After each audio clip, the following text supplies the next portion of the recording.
This is Robert Wilson with Put It In Park podcast, and today we're going to take it on the road. Let's put it in drive.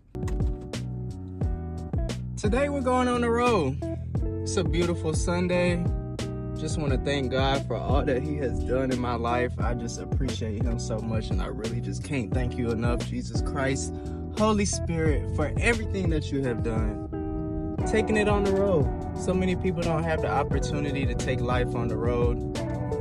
But I just thank you for granting me this opportunity. Today we're headed to church. A place that gets very packed. Let's talk about that. We want to go ahead and interview a couple of people from church, just seeing how their parking experience has been navigating to mega churches around the Austin area and just how they're able to navigate and commute. But I wanted to share a story about how Put It In Park podcast came to fruition. I have the journey of just talking about my parking experience from my college hassles. I started my company, Parking Pen Incorporated, because I was a frustrated college student going through the pains of parking, just trying to figure out how in the world was I going to make it to my test on time. I missed the test, y'all. It was just so crazy that day. I put myself through college, man.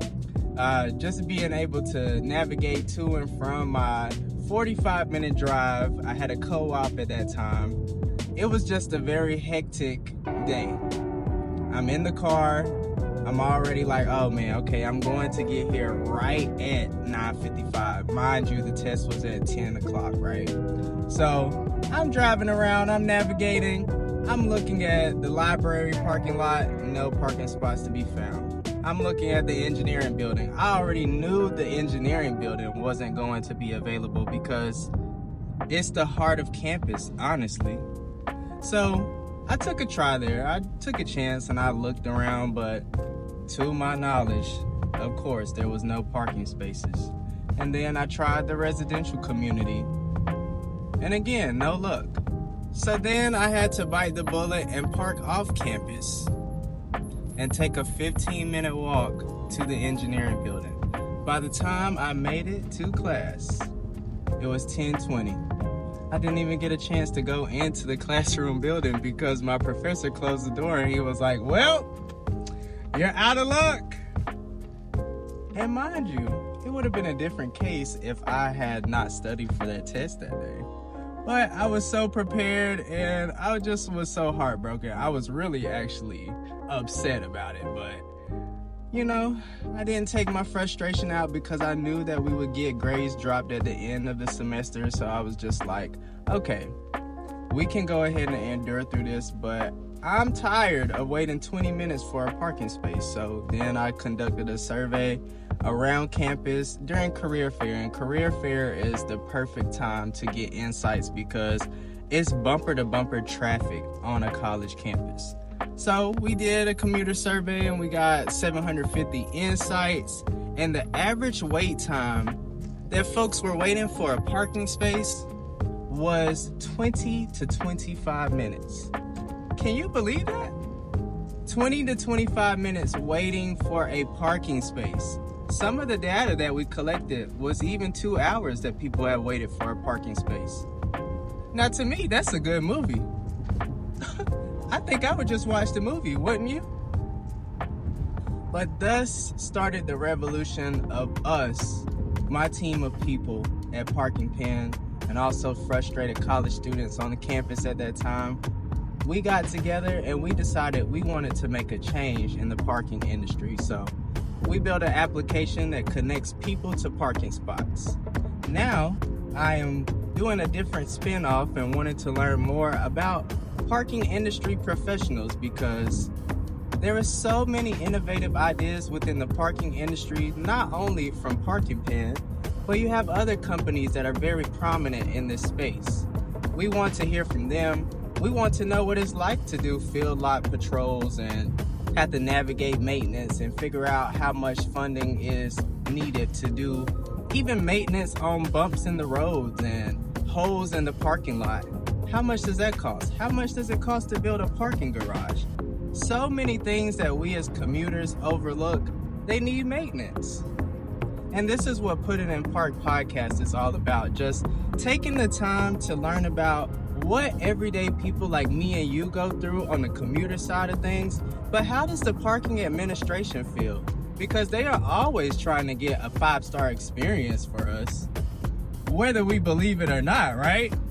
But overall, we want to hear from them. We want to bridge the gap because there's so much of a disconnect. I know just on my college campus, I was going through trials and tribulations, literally trying to, oh my gosh, like, where is available parking? Do you ever feel like that sometimes? Like, do you have to take a little breather? Like, woosah, I'm gonna find my parking spot.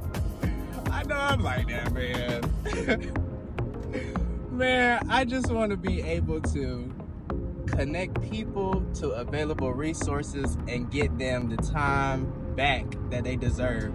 We want to have our time back at a girls' night, at a guys' night, at a sporting event. Maybe you're catching up with your friends at a kickback.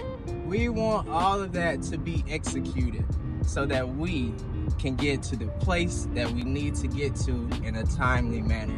No more circling the lot. No more letting all the carbon emissions into the air just because we have to turn our car on and off because we are waiting for that infamous parking space to become free and available again. The time is now that we take our time back. And this is what Park Car Conversations is all about. But I just felt inclined today to put it in drive because we have to navigate traffic. We have to navigate this mobility that's going on in the world. Sometimes it's not very mobile. Sometimes we are not able to just move and drive and go freely throughout our destination. Sometimes it takes a while to get there, but in the midst of waiting for the destination, just know that you will be able to make it throughout the journey. That is what I wanted to share with you as I'm navigating to church this morning. I just want everyone to keep the faith and know that they will be able to get to their destination no matter how much time it takes. But just know that an efficient solution is coming so that you can put it in park and have more conversations like these. I'm signing off, y'all. I'll tune back in when I get a little closer to church. But this is Robert Wilson. This is Parking Podcast. Put it in park. Have a great day and have a blessed Sunday. I wanna make this worse than it has to be. But right now we don't understand each other.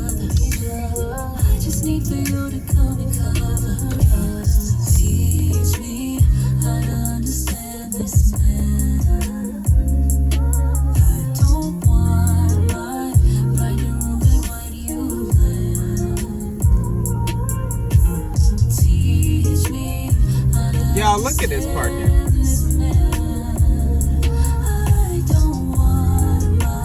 Church is over here. It's just packed. I'll tell you what. Turn left into the parking lot. Well, I don't think there's gonna be any parks in that parking lot. Okay, we might be able to get something up here. But even the church is packed, y'all. Oh. Gotta be careful out here. Church just got out, so it's a transition, but luckily we found a park on the side. Turn right into the parking lot. We're here now, Siri.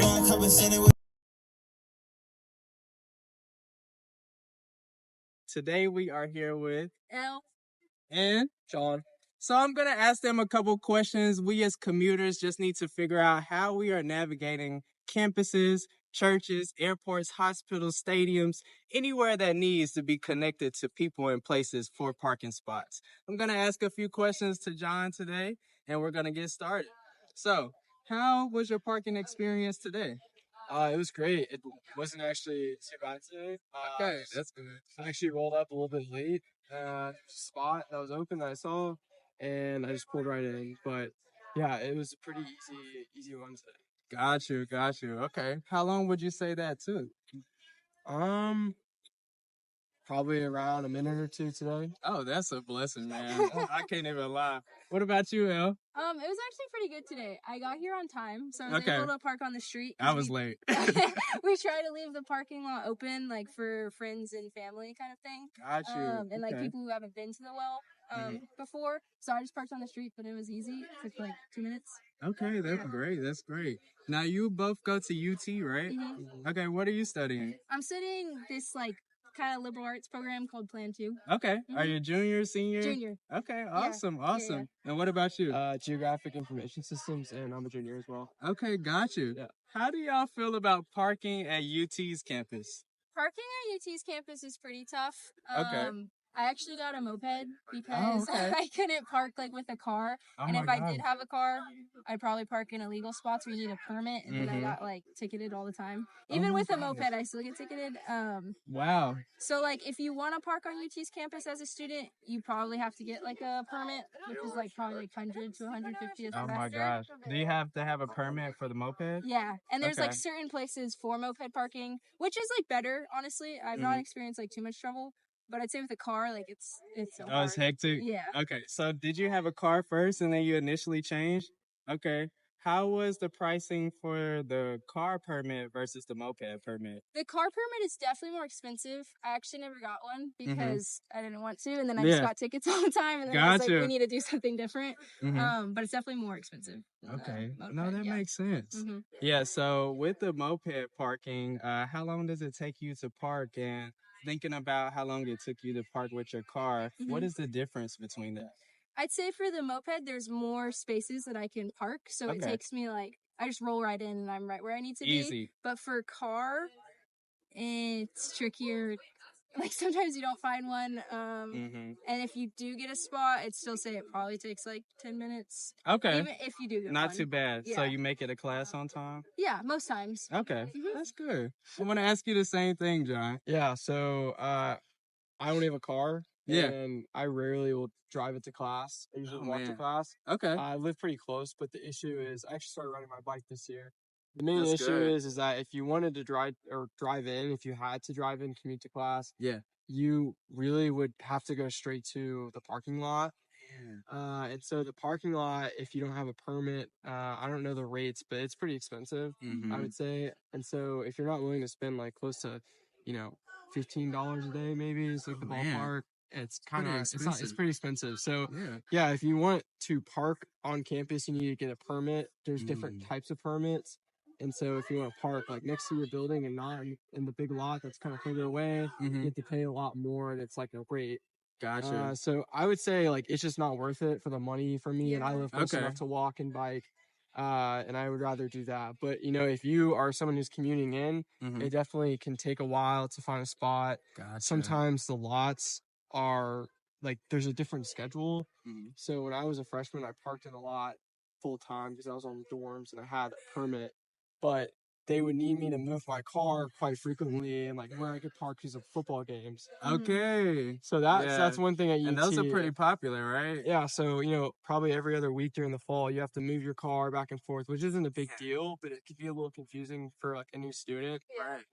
And it's just like that was a little tricky for me when I was parking on campus. Gotcha. Yeah. So how is eventing? Like whenever you were parking on campus and you had to move your car, how is it during the big game day events? Oh, it's pretty terrible. Do you It takes like a lot. even want to move your car? Well, so you move it the Friday before Oh, usually, okay. and so it's like a full day ahead is Yeah. like kind of the deadline. Oh, dang, a whole day? I would say when there is a football game at UT or a concert at Moody, you Mhm. can't drive down San Jacinto Road, which is actually the road I live on. Oh. So it gets pretty congested. There's Mhm. zero parking. And so if you're trying to commute in, like I used to play water polo, and Mhm. our practice would be right next to where the Moody Center is. Gotcha. And we could not drive back. Like we couldn't park at all. We couldn't get picked up because there's just so many people. Like it's really congested. Gotcha. Do you have any service out there? Service, like cell service? Yeah. Yeah. I'd say so. I think maybe when it gets a little congested, it gets a little spotty. But yeah, usually there is service. So if Okay. you wanted to like call an Uber or something, you would have. But it's just so many cars and people in that one small area. Gotcha. Yeah. And what about you with eventing? How do you feel on campus? Is it easy to navigate or similar to what John was saying? It's pretty nuts. Like it gets so chaotic. So I feel like the thing to do is typically park far away and take Okay. a Lime scooter. Yeah, take the troop. I Yeah, got you. I don't think anybody drives close because you're just not gonna get a spot. Okay, now that makes sense. Mhm. Do you have a good parking experience that you can remember? I've honestly, like for games, Anything. It could be games. It could be just going to class. I've really never paid for like a parking permit. Okay. I like this year I didn't get a spot, and to find a spot in like a nearby apartment building was like $2,500, Oh which my was like gosh. the price of like you get that for like That's a piece rent. of cement, or like you could get like a whole moped. So that was that trade off. But Okay. it's been okay. Like it's been great with the moped. Just I don't know. Maybe it's just me being like stubborn and not buying. Gotcha. No, I appreciate that insight. Do you have a good parking experience that you could share? At UT, Anywhere. It could be Anywhere. UT, just navigating your day-to-day tasks. I'd say the best parking experience in Austin I have is at the Trader Joe's I go to at Okay. Seagull. Yeah. Because it's automated, and so you don't have to wait. You just drive in. It scans your license plate. Awesome. You pay and validate on the app. Mhm. Super easy. So It's seamless. yeah, so really just an easy process. I've always found a spot there, and I think if it was full, it would tell me. Mhm. But yeah, that's my favorite parking experience in Austin, just because it's all automated.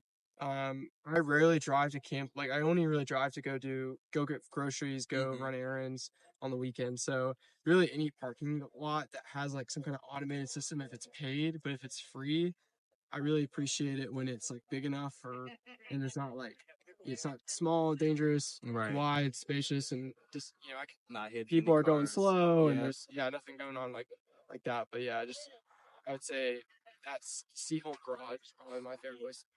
See home garage. Yeah. And what about a worst parking experience? Like, how long has it ever taken you to find a parking spot? Yeah, that kind of reminds me of when I was in high school and I was driving around DC a lot. Oh yeah.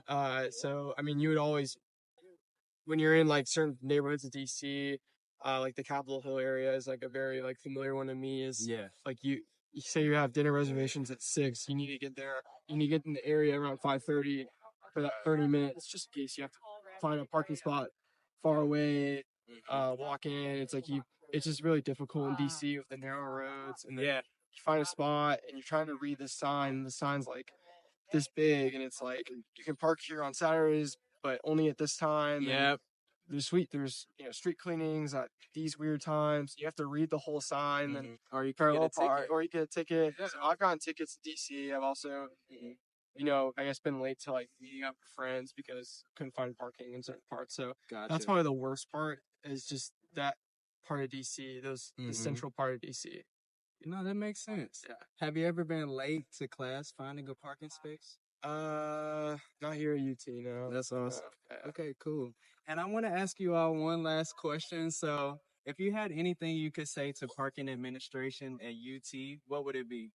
I would just say to like have more spots available and also spots where you don't need a permit. Yeah. Because like it's not just students, but like even professors who literally work there are parking in like garages that are so far away from their building, which just like stinks for them, and like just so much like so many people who are on faculty at UT like don't get spots, which just stinks, and like it lingers down to the students too. So there's more availability. More availability. Gotcha. One last word. Yeah, for you? more availability and I guess if you were to expand lots and like underground lots or just try to sort of make it cheaper for students who need to maybe run in once a week to like park and grab stuff from the buildings. Like if I want to like go to a building on campus and like get stuff for a project and put it in my car, I have to use the loading zone, but sometimes those expire. And so I'd say just like more spots for people for like single time use, like what Elle was saying, where if you don't have a permit, you're not commuting, but you can still use a spot for a little bit. No, that is so great. Yeah. I really appreciate y'all's insights. Thank you, Elle and John. This has been On the Street with Robert Wilson, and this is Put It in Park podcast. I hope you all have a great day. Thank y'all.